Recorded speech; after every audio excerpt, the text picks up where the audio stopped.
As the Prophet Muhammad said, "Give charity without delay, for it stands in the way of calamity." It's a reminder from our Prophet, giving not only changes lives, it also protects us from mishaps.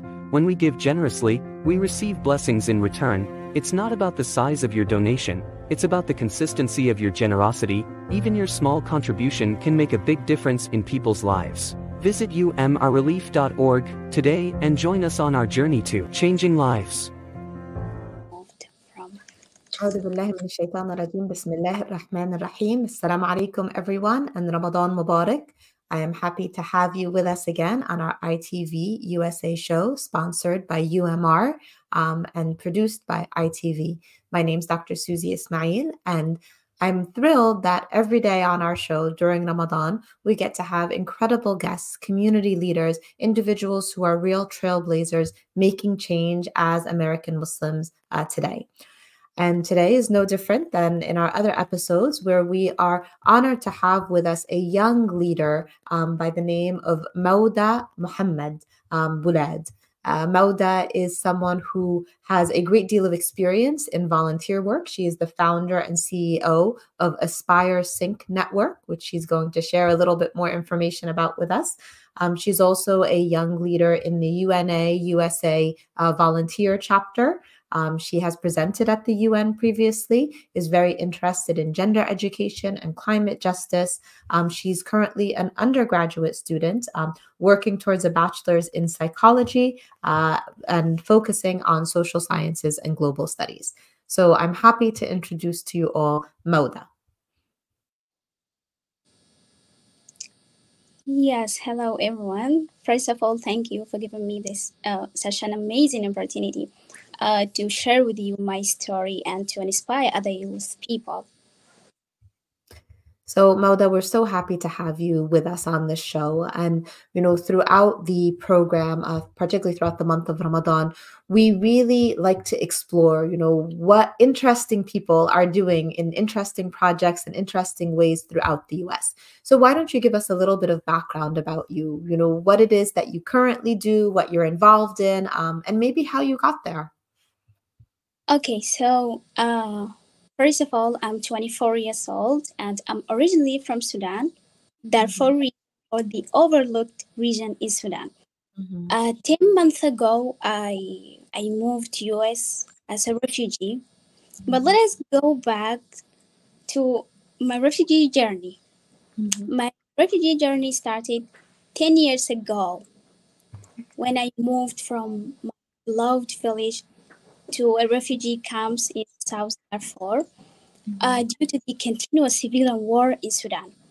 I have been there for 2 years, just relying on the United Nations assistance for shelter and food. In 2016, I lost my father, also due to the civilian war, and my father lost his life due to his color and his race. After that, we decided to move with my family. We were a family of 8. My mom was pregnant. We moved to Egypt. We were living a life. We thought that when we moved to Egypt, the life would be, but unfortunately, it wasn't. Our life also in Egypt since 2016 to 2022 was the life. When we arrived in Egypt, we were a family of 9 and our oldest one by 18. At that time, I haven't any certificates, any documents to work because I was already labeled as a refugee. So I was seeking for employment opportunities to help my family to get our basic needs. I was working for more than 10 hours per day just to meet our basic needs. My other siblings at that time cannot work because even me, my age was only 16. So I took the responsibility of serving my family.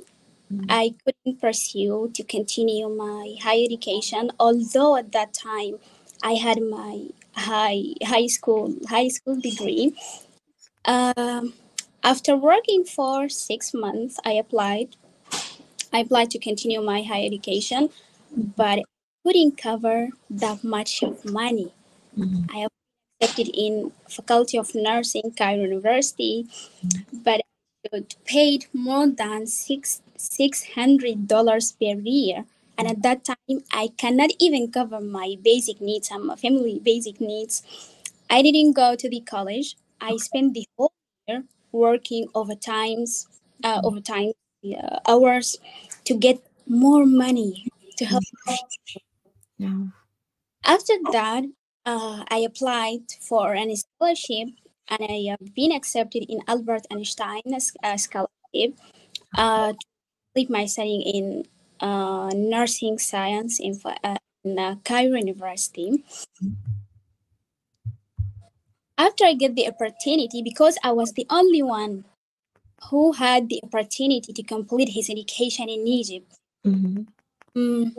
I kept improving myself, like my English skills or my English language, my communication skills, and I was detected to other people because while I was in Sudan and during my period time in refugee camps, United Nations was helping a lot and other UN agencies.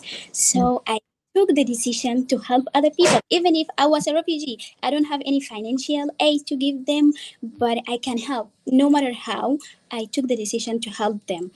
I started volunteering with local organizations, Risala organizations, and other youth organizations, and I have gained a credible experience in working as a refugee.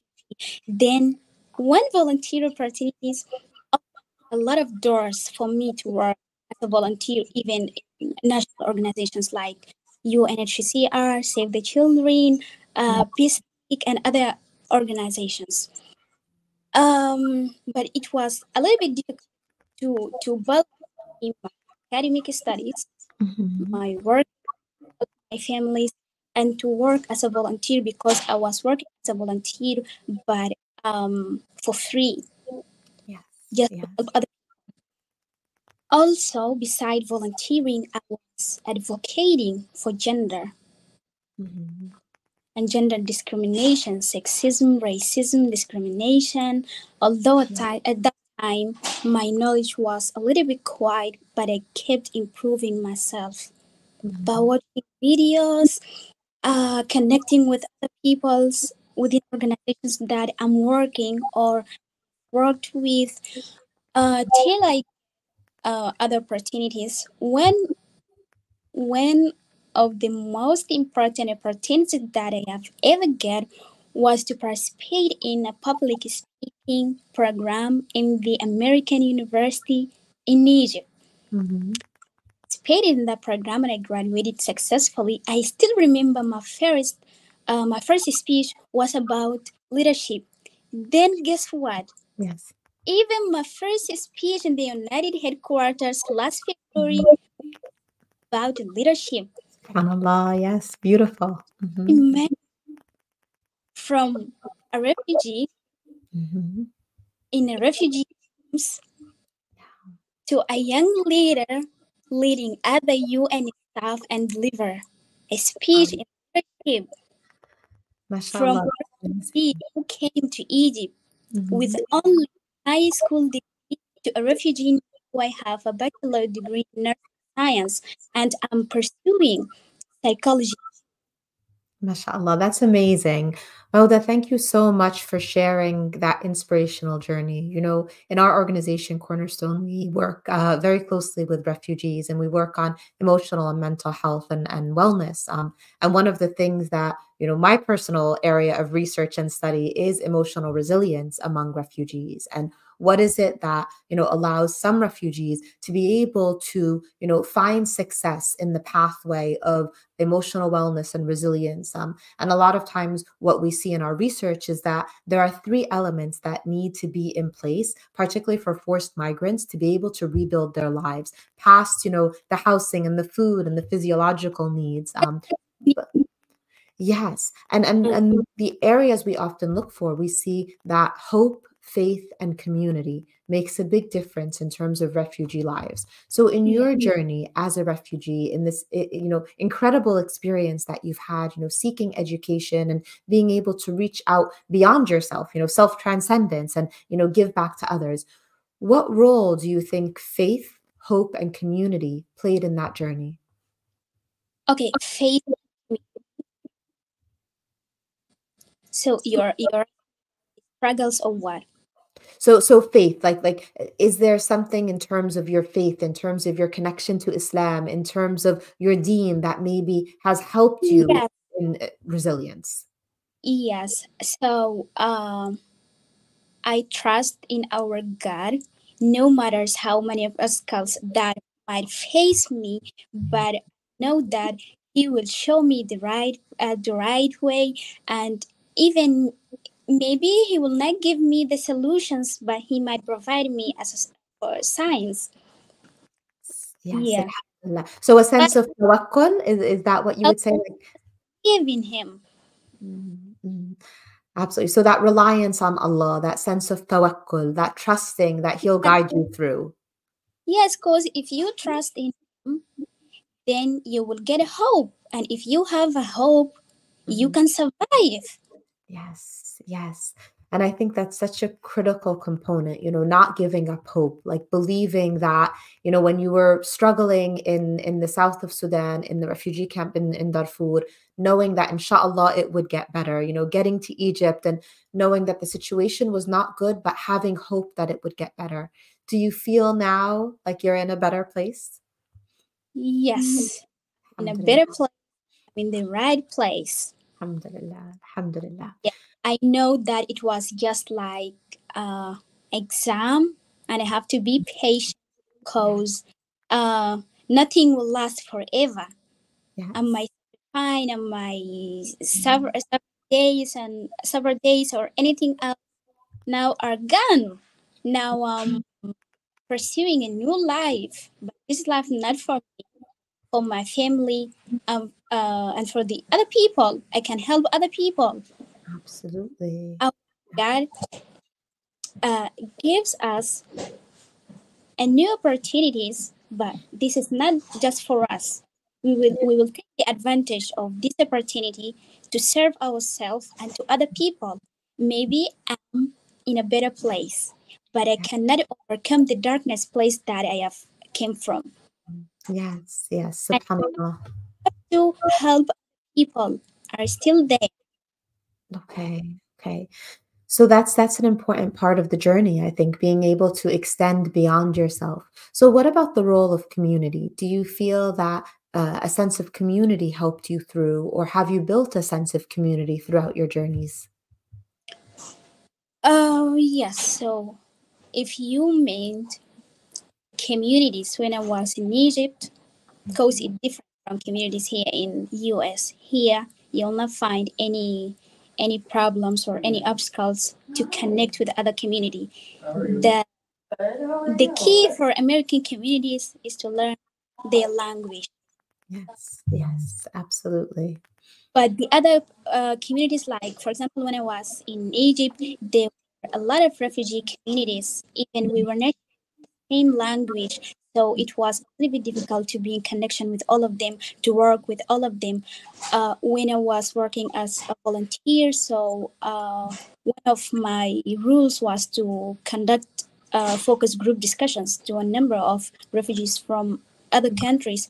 So the language was a barrier because some of them were speaking their local language and other foreign language, not only Arabic and Sudanese speaker. Yes, I think Yes, language is so critical. find Sudanese people are reuniting with each other, Egyptian with each other, Ethiopian with each other. Even if they share the same language, then you will find them work as a one community. Yes, absolutely. And I think, you hit on a very important point that the language barriers can often be barriers to wellness, particularly when forced migrants are moving from place to place. Yes, because I'll share with you one example. When I moved to, although people are Arabic speaker, and me too. But I raised in a place where we were using our local language, Yeah. even Arabic was Chinese Arabic. And in Egypt, they use Egyptian Arabic, the same language, but with two different accents. Yes, yes, So that is we true. Yeah. communicate with each other. For Yeah. never, we Yeah. Yes. It's definitely something, and you know, it's incredible that you were able to learn also the English language so well and communicate so well in it. So tell me, Mawda, tell me a little bit more about your Aspire Sync network, because I'm fascinated in learning that you are the founder and CEO of this nonprofit. What is it that you do with this group? okay. So around 5 months or 6 months ago, I have been accepted in Aspire Leadership Program, which is sponsored by Harvard Business School. Okay. Okay. Was a leadership program. They were equipping us to be a leader, to express skills, styles, and how we can practice and apply leadership in our work. Uh, I created or established my own organization, and I took the process as a project to apply the leadership course that I have taken with Aspire Leadership Program. So the name of the organization Aspire Sync Network came from Aspire Leadership Program. My organization is a platform where every youth under the age of 35 can inform, learn, gain, and inspire. Our services is for free with a voluntary staff because we don't have paid staff. My focus area, we are focusing honestly on 5 areas. Capacity building by providing workshops, events, conference or campaigns or anything else related to capacity building, knowledge, and awareness. Okay. Number 2, collaboration and collaboration with startup organizations or registered organizations to give us the opportunity to extend our work. Number 3, development. Sustainable development, especially gender, because gender-based journey after I lost my father due to his race and his color. In addition to health, gender, okay, we are not covering the 17 goals of sustainable development, but we are covering health, gender, education, peace, and climate change. Excellent. Then youth action. Mhm. Our platform is an opportunity to other youth to take action. And for those who have already started their journey, our organization is here to push them, to help them. Yes, yes. That's And amazing. Yeah. yes, and the last part is research. Okay. Okay. So looking into different avenues of, you know, youth or sustainable projects or climate change, what does the research focus on? Gender and Yeah, education. excellent. Okay, excellent. And I know that you were a UN speaker, I believe. Did you do a presentation there, or you worked closely with the UN in different ways? No, that was my first opportunity to be in a close connection with you, and I have joined UNA USA last January. I attended the membership or the first membership orientation call. During that call, they announced that by the next February we are having the Global Engagement Summit. So I asked them, how can I engage effectively within that summit? Because this would be my first time. Then they explained to me their stations, speakers to address and to talk more about global issues and something like that. Then after that, I have been invited. They were asking for people who worked with UNHCR or UN agencies, but experience for more than 4 years in working as a volunteer, intern, or holding positions with UN and agencies. I said yes, I have that experience. After that, I went through some process, and officially, I have been a speaker at the United Nations headquarters. It's about leadership. Excellent. That's amazing. After Yeah. that, connecting with the other youth leaders, staffs, something like this. And now I'm working as a volunteer in Queens chapter and Rochester chapter office. Okay, terrific. That's great work that you're doing, mashallah. So what is it Yeah. that led you to study psychology? I noticed that you're getting your bachelor's in psychology at the end of August, I believe, maybe next August. What is it that led you to study psychology? Because of my mom. My mom has been going through some psychological issues, and she has been neglected due to her psychological issues when we were in Egypt for a long time. So that's why I changed my major from nursing to psychology to serve my mom. At least I can help her. Before I cannot help her because Albert Einstein was paying for my Nurse. nursing. Yes. And first I can not change, I can help her, but not that too much. But now I can help her very. Yeah. That's amazing. And I think, the more that we recognize the impact of mental health and, the trauma that is experienced for forced migrants, and particularly when we look at the three stages of trauma, the pre-flight trauma while you're existing in the country of crisis, the flight trauma when you're trying to escape the country of crisis, and then the post-flight trauma when you are resettled and you're starting to rebuild your life, there is still a huge journey in unpacking, the mental health, that the trauma and difficulty that you've experienced. So I think it's incredible that you're bringing your lived experiences into your education as well. And I think this is, an area where, when I think about our organization, Cornerstone, I'm like, how can we tap into, Aspire? How can we connect with the youth that you're getting involved in these initiatives? So what can our viewers who might be interested in learning more or working with your group, what can they do? What would you direct them towards? Okay, so we have several working groups on WhatsApp. They are more than welcome to help us. We need monitors, we need sponsors, we need speakers. Because that even for those people who don't have a platform to express their work, they can use our. Okay, amazing, great. And they can reach you at the website. Is there a website address that you can leave us with? Yes, I can send you the website and the link to our groups or our email, Excellent. professional or official. Yes.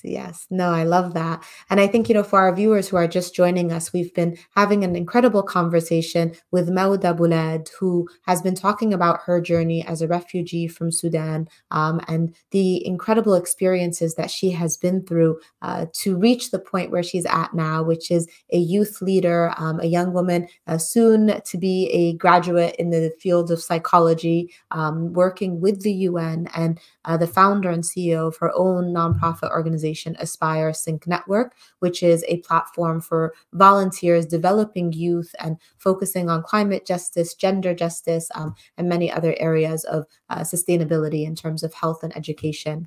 So those viewers who are just joining us, you can definitely learn more about Mawda by visiting the Aspire Sync Network website. You can find Mawda on LinkedIn as well to read more about her professional experience and her journey, and to kind of find out more about her fascinating story. So, Mawda, one of the questions that we always like to end our episodes with is a question that's related to the name of the show, Balancing Deen and Dunya. As you've gone through this journey, as you've experienced so many different things, and I feel like you've lived several lifetimes by the age of 24 that some people don't get to experience as much as you have in that time.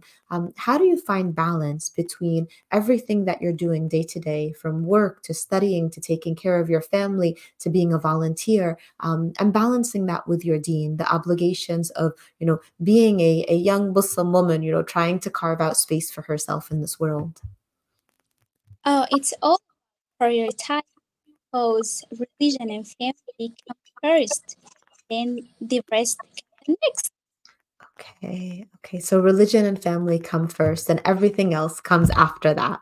Yes. Okay, okay, excellent. And how do you see your family? Like, have they been a source of support, a source of strength, in your journey? Or, does mom maybe ever tell you, like, take time off, you're doing too much, or your siblings? Like, what role does your family play in your journey?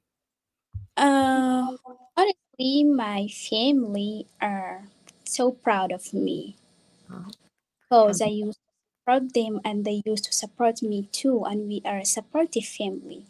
Because here in America or when we are in Egypt, we don't have any relatives. We lost our old relatives. I'm not going to say that all of them are died, but we lost them. Know nothing about them. So that's what makes us, or what made us as a supportive families. We should stand beside each other in good Subhanallah. and bad times. I Yeah. will be, and they will be there for me. Mhm. No one a place and nothing can replace them, and me too. Yes, alhamdulillah. That's beautiful. May Allah protect your family and protect you and continue to grant you strength and success every step of the way. One of the things that we started off our conversation was was you mentioned, Sudan, a country in crisis that has been forgotten. And I see, throughout the month of Ramadan, as in our Taraweeh and in Salat al-Witr, we're making sincere dua for those who are oppressed. Many people reference the oppression in Gaza, and we talk quite frequently about what's happening in Gaza. But I know in Sudan, it's been over a year now of extreme civil war. I mean, there's been years of civil war, but most recently, I believe it was right before last Ramadan, we saw a crisis occur in Sudan again. What do you think is happening? Why do we tend to sometimes brush over or not necessarily focus on our brothers and sisters in Sudan as we might be focusing on other Muslim brothers and sisters around the world? Okay, the main that why people are not talking about the crisis in Sudan because they know nothing about the genocide there because Yeah. there is no network, so people cannot show what is happening for more than 10 months in Sudan. This That's true. genocide, Yeah. the million in Sudan has begun, I guess, 70 years ago. Mm. And also, no one talk about Sudan. Yes, yes. And that's why I think the work you are doing is so important, because bringing to light, the trauma, not just, the trauma of the refugee journey and the refugee plight, but what it is that, causes there to be refugees. And, the crisis in Sudan, it does need to be talked about. It needs to be elevated. And just as we make so much sincere dua for Allah to lift the oppression off the people of Gaza, we need to also be making that sincere dua for the people of Sudan as well, because I know the situation there, as much as we may not be seeing it, it's not live streamed, we're not seeing photos because the internet is cut there. Yeah. We know it's happening, and we know it's, what is happening behind the scenes is horrendous. So I pray that Allah Azza wa Jal lifts the difficulties and the pain and the suffering of all the people in Sudan and of all the Muslims, brothers and sisters worldwide. So in the last minute, Mawda, is there anything that you want to leave our viewers with? Uh, Actually, no, but I would like to add something regardless the last part about what can for Sudan or Palestine or anything else. We know that the crisis in Sudan or Palestine or in the Arabic regions or the Middle East regions is out of our control. Mm. But now it's not the time to use a gun or anything. Now we can use our platform, we can use our voices Mhm. uh, to talk about the genocide or racism, discriminations that are going there. We can talk about policies and practices can promote the justice all over the world because we keep about human rights, our peace. But at least we can pray. We can pray for all of them. And Absolutely. for giving me this opportunity. And for those people who are watching me right now, if you would like to contact me, I will send you my personal email, my personal LinkedIn account, and Mhm. our Spicing Network LinkedIn account and email. And if you are youth at the age of 35 and you would like a space where you can feel vulnerable, a space where you share your struggles, where you can lean on other people, just join. They will be like even to gain or to learn, inform or to. Excellent. Thank you so much, Mawda. And I am sure many of our viewers have benefited greatly from, having you on our show today, learning a little bit about your journey. And hopefully many of our youth will also be joining the Aspire Sync network and reaching out to you to really learn more about your initiatives, your goals. I love the focus on education and using our voices for good, allowing others to know what is happening in all parts of the world through that process of education. So thank you again, Mawda, for joining us. Thank you to our viewers for joining us. Ramadan Mubarak. Thank you to UMR for sponsoring our program and for iTVusa for producing it. I hope to see you all again tomorrow, inshallah, in our daily program, Balancing Deen and Dunya. Assalamu alaikum. Thank you. Bye-bye.